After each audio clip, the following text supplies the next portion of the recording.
Hello everyone, সকলকে জানাই আমার ওয়ার্ল্ডে মানে গোল্ডের ওয়ার্ল্ডে অনেক অনেক স্বাগত। বেশ অনেকদিন পর আজকে নিয়ে এসেছি একটা বড় ভিডিও।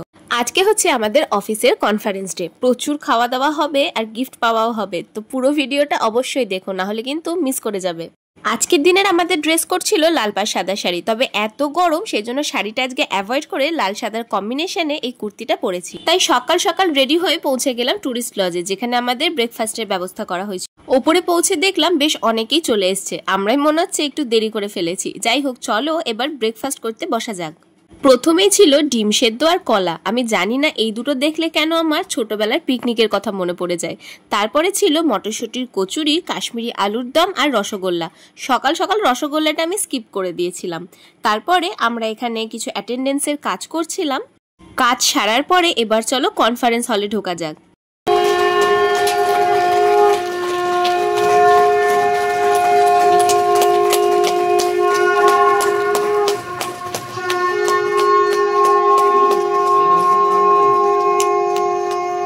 অনুষ্ঠানের শুভ সূচনার পরে এবার আমাদের স্যার মানে যার হাত ধরে আমাদের সকলের এত দূর আসা, সেই স্যারকে সংবর্ধনা দেওয়ার পালা।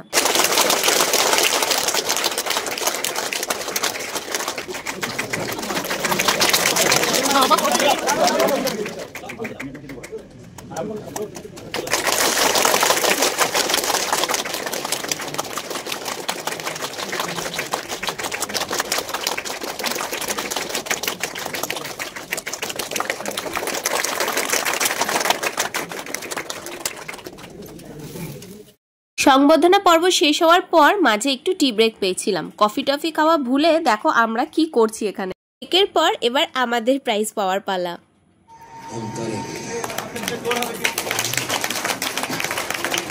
স্টেজে উঠে এত বড় মাপের মানুষদের কাছ থেকে পুরস্কার পাওয়াটাও কিন্তু আমাদের কাছে ভীষণ একটা স্পেশাল মোমেন্ট। কনফারেন্স শেষ করার পর আমরা চলে গেলাম টুরিস্ট লজে লাঞ্চ করতে। চলো এবার দেখে নাও আজকের লাঞ্চে কি কি আছে। টুরিস্ট লজের পেছন দিকটা কিন্তু রয়েছে লাল দিঘি, যেখানে সবাই মাছ ধরতে আসে। জায়গাটা কি সুন্দর না? খাবার জায়গায় বসে আমরা সকলে বসে পড়লাম লাঞ্চ করতে।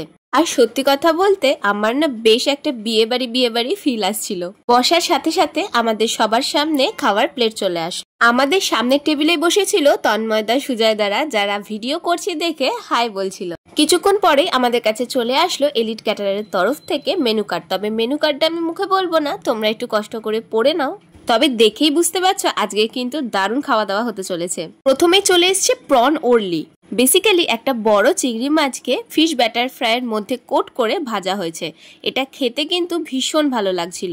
স্টার্টারের সাথে চলে আসলো স্যালাড। প্লেট একটু ফাঁকা হতেই চলে আসলো সাদা ভাত। তারপরে চলে আসলো লাল শাক ভাজা আর ঘি। এটা নিয়ে নতুন করে কিছু বলার নেই, যেরকম লাল শাকের টেস্ট হয় সেরকমই ছিল। তবে সামনের দুজনকে দেখে বুঝলাম তারা এখনো চিংড়ি মাছেই আটকে আছে।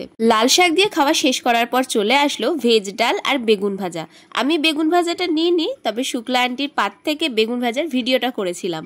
দেখো আমি তোমাদের দেখানোর জন্য কিভাবে এর পাত থেকে ভিডিও করছি, আর তোমরা আমার চ্যানেলটা সাবস্ক্রাইবই করছো না। ভেজ ডাল দিয়ে খাওয়ার পর এসেছিল মোচা দিয়ে চিংড়ি মাছ, আর আজকের মনে হয় সব থেকে সেরা আইটেম আর সব থেকে ভালো খেতে আইটেম এটাই ছিল। এরপর চলে আসলো ভেটকি মাছের পাতুরি। তোমরা তো জানো আমি ইলিশ আর চিংড়ি ছাড়া খুব একটা অন্য মাছ খাই না, তবে এই ভেটকি পাতুরিটা কিন্তু খেতে বেশ ভালো করেছিল। তবে ভেতরে যে সর্ষে বাটার গ্রেভিটা ছিল সেটা আমি সাইড করে শুধু মাছটুকু খেয়েছিলাম। মাছের পর চলে আসলো এবার মাটন কষা। লাস্ট বেশ কিছুদিন আমি চিকেন একদমই খেতে পারছি না, যার জন্য মাটনটা কিন্তু আমার এমনিতেও ভালো লাগছে। আর এখানকার রান্নাটা সত্যি খুবই ভালো ছিল। শেষ পাতে মিষ্টি মুখের জন্য চাটনি, পাঁপড়, তার সাথে 2 রকমের মিষ্টি ছিল, কালাকাঁদ আর কেশরী ভোগ। অন্যান্য জায়গাতে আমি মিষ্টিটা একদমই অ্যাভয়েড করে যাই, তবে এই দিন কেন জানি না আমি 2টো মিষ্টি খেয়েছিলাম আর খুব ভালো লেগেছিল। সবার শেষে পান আর আইসক্রিম দিয়ে আমাদের খাওয়া দাওয়ার পর্ব মিটল। আরে কি ভাবছো ভিডিওটা শেষ হয়ে যাচ্ছে? একদমই না। কি গিফট পেলাম সেটা তোমাদের সাথে শেয়ার না করলে হয়? বাড়িতে এসে গিফটটা আনর্যাপ করে ফেলেছিলাম। আর দেখো এবারে গিফটে কি দারুণ একটা হটপট পেয়েছি। এটা কিন্তু অনেকটা বড়, যেটা আমি ইউজ করতে পারবো। আমার আনন্দের দিনটা তোমাদের সাথেও ভাগ করে নিলাম। কেমন লাগলো অবশ্যই জানিও। ভালো লাগলে একটা লাইক করে দিও, চ্যানেলটা সাবস্ক্রাইব করতে ভুলো না। 500 সাবস্ক্রাইবার হতে আর কিছু জনই বাকি আছো, প্লিজ সাবস্ক্রাইব করে 500 সাবস্ক্রাইবার পূরণ করে দাও। আজকের ভিডিও এই পর্যন্ত। দেখা হচ্ছে খুব তাড়াতাড়ি নতুন আর একটা ভিডিও নিয়ে।